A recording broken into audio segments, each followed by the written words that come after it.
Hey families, we want to take some time today to talk about wins and disappointments. Whether it's sports or trying out for a musical or applying for a school or all kinds of things, sometimes our kids are going to experience wins and sometimes they're going to wind up disappointed. Now, these can be rich opportunities for growth. Either way, our response can build our faith and shine God's light, or it can plant seeds of pride and bitterness, which can leave us vulnerable to the temptation of sin. So here are a few tips when navigating those wins and disappointments with your kids. First, when there's a win, congratulate your kiddo. Give them a big old hug and let them know how proud you are when they give their best.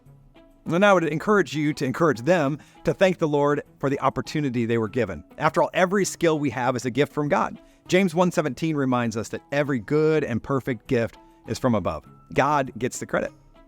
Not just God, oftentimes there's people around them who deserve some credit as well. So remind them of those who helped them reach a goal and encourage them to be thankful. I love watching post-game interviews with the game MVP. More often than not, they'll take time to thank others. Huge thanks to my O-line for that blocking. Those guys get all the credit. Or our coaches really prepared us for the game and came up with a great game plan. Helping our kids keep their perspective when winning can really avoid some of the pitfalls of pride and arrogance. Sometimes it's not a win though, right? Sometimes there's disappointment.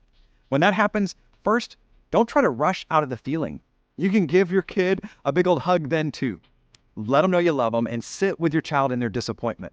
Our tendency as parents is to want to try to cheer them up too quickly, but loss is real and teaching them to ignore it isn't going to do them any favors in the long run. In time though, you can help your child shift their perspective and look for ways to be thankful. Help them see that there's always something to learn, even when things don't go the way we want. James 1:2 says, consider it pure joy when you face trials of many kinds. Why? Well, because we grow through adversity. Talk to your child and together ask the Lord to help you find the joy in your trial. And then consider sharing with your child about a time when you were disappointed in the outcome of something and how you grew from it, or how you're still growing from it, and discovering that God really does work all things together for good. Regardless of win or disappointment, remind your children of God's faithfulness. He sees us, and He loves us, and He never leaves us. Whether we win or lose, He's there. He's the God in the mountain, and He's the God in the valley. Let's help our kids keep their lives centered on the God who loves them.